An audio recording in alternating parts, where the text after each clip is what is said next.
Yasa Scherete. Welcome to the Roman Orthodox. You can call me Roman or Magister Romanus. It's up to you. So, today is going to be a little bit of a different video from what I have usually been putting on this channel. So, as I talked about in a previous video, one thing I try to avoid is to give the impression that I am in any way qualified to teach the Orthodox faith to anyone or really to do apologetics on this channel. Generally speaking, I don't have a blessing to do that. I had a blessing, at the beginning for a few videos, but ultimately I decided to focus more on autobiographical or personal information about converting from Traditionalist Catholicism to Eastern Orthodoxy. But here's what changed. I think the last video that I made, which was 5 frustrations that a traditionalist Catholic might have in converting to Eastern Orthodoxy, on that video, I had a comment that actually asked for some nuts and bolts of how you actually go about converting from Traditionalist Catholic to Eastern Orthodox. And I decided to put together a video that answered that question, sort of practical on-the-ground information. So I wrote up an outline. I approached my parish priest, and he gave a blessing, or at least he said, "It looks good to me. Go ahead." And so that's why I'm making this video.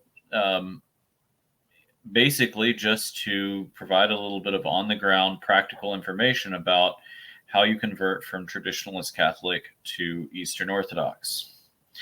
So, as far as how you actually come into the church, one thing I do want to acknowledge is that there is a lot of controversy about how converts are received into the Eastern Orthodox Church. And indeed, there are some Catholic apologists out there who try to sort of say that this is a reason not to join Eastern Orthodoxy because, there are disagreements as to the proper way of receiving converts. I don't think there's anything really to that argument, but anyway, that argument is out there. And there's a lot of controversy, but I really don't think it matters because however you come into the Orthodox Church, generally speaking, with very few exceptions, generally speaking, you're not going to have any problem going from one jurisdiction to the other or being recognized as Orthodox by any other jurisdiction. So if you come into the Romanian Orthodox Church by baptism and chrismation, it's not going to matter whenever you visit a Greek Orthodox Church or whenever you visit a Russian Orthodox Church. It's simply not going to matter that much. So to me, sort of the controversy is not something that I want to enter into because it really doesn't make that much of a difference for those of you who are converting from Traditionalist Catholicism to Eastern Orthodoxy. Okay. So the basic steps. I'm just going to go through the basic practical steps of converting here first.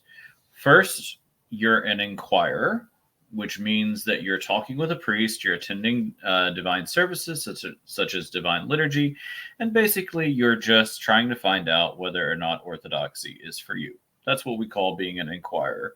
And some parishes may actually have classes for inquirers, and some may encourage inquirers to come to catechism classes to learn more about the faith. So, it just depends on the parish. Second step is going to be the catechumenate.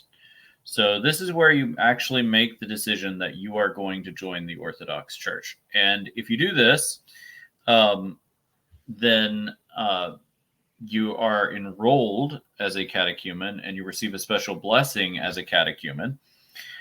In the Antiochian tradition, which is the one I'm most familiar with, you actually do this at the end of Orthros or Matins, that early Sunday morning service that precedes divine liturgy. And basically at the door of the church, you're sort of blessed and you are prayed over and you're brought into the catechumenate. It's sort of like the first part of the rite of baptism in the traditional rite of baptism. Excuse me. Okay, so that's the catechumenate. During the catechumenate, you're going to undergo a few sort of big steps. One, definitely during that process, you're going to be picking godparents. So your godparents are super important, especially in some cultures, especially the Greek culture. Your godparents that you choose or your sponsors that you choose really become part of your family. They become mentors to you as you live your Orthodox life, and hopefully they become significant parts of your life and your family. And there are restrictions, in fact, that apply between godparents and godchildren. So picking a sponsor is a super important thing. Usually your priest is going to want someone that's older than you and more experienced. So that's a big deal. The second thing that you're going to do, you may be asked to choose a patron saint. So this patron saint, or your name name day saint, as it were. So your is going to be the saint that sort of accompanies you throughout your Orthodox life, that you're often going to ask for his or her intercession. And in many cases, and in many jurisdictions, you'll actually be taking that saint's name as your own from that point on. Now, that doesn't mean you have to change it on your birth certificate or start signing it everywhere you go, but it does mean that when you go to church and when you receive communion and when you receive blessings and so on and so forth, that you're going to go by that saint's name. So that's most jurisdictions. There are some traditions that are a little bit different in certain national churches. So, but picking a saint is a huge deal. Obviously, you want to pray about that and find a saint that really symbolizes your growth in the church.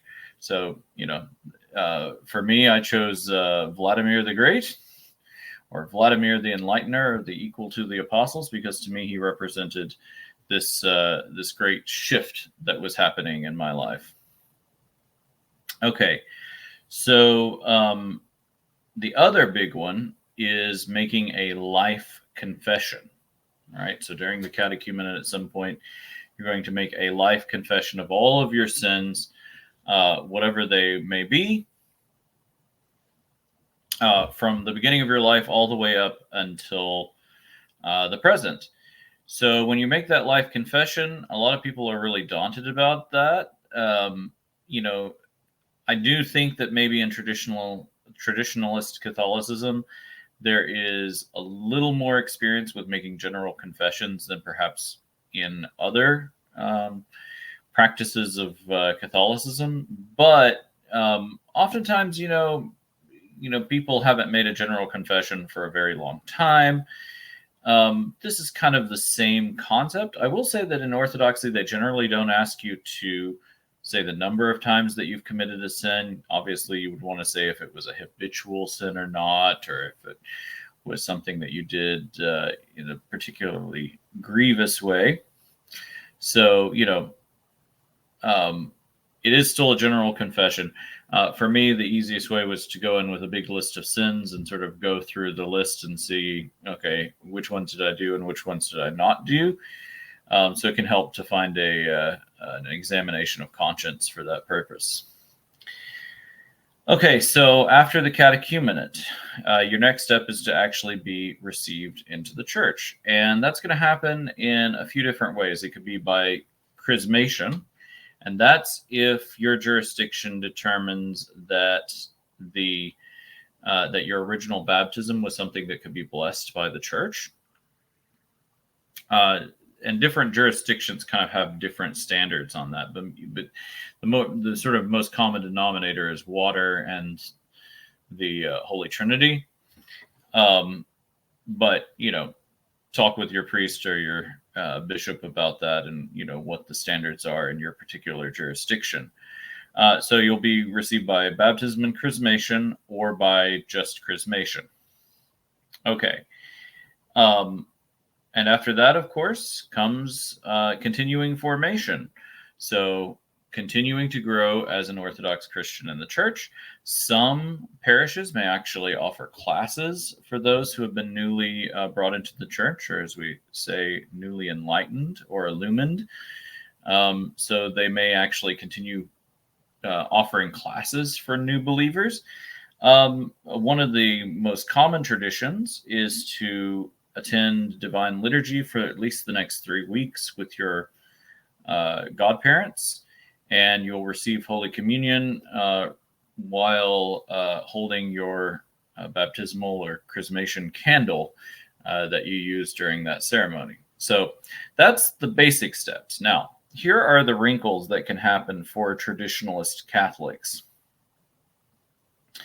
So one, what you have to understand is that how Christians have been brought into the Orthodox Church has greatly varied depending on the relationship of that group to the Orthodox Church, like how close or how distant they are. So you may have this situation come up. Basically, some traditionalists are just normal Catholics. They were baptized and confirmed under a regular diocesan bishop in the Catholic Church, and there's no problem saying that they are Catholic. Others, however, may have been confirmed by bishops who are not canonically recognized by the Catholic Church, or they may have been baptized by bishops or priests that are not recognized as canonically part of the Catholic Church. And then you may have a few wrinkles there, because whether or not that baptism is recognized, is going to be a judgment call by your priest in your jurisdiction. So that's one aspect of it. Here's another one. Some jurisdictions actually, for Catholics, don't receive Catholics by baptism and chrismation, but instead receive them by confession and renunciation of errors. So confession and profession of faith, basically, where instead of being baptized and chrismated, instead of that, you would actually go to confession. You would confess your sins, do a life confession, and you would then publicly profess your faith in the Orthodox Church, or not your faith in the Orthodox Church, but your Orthodox faith.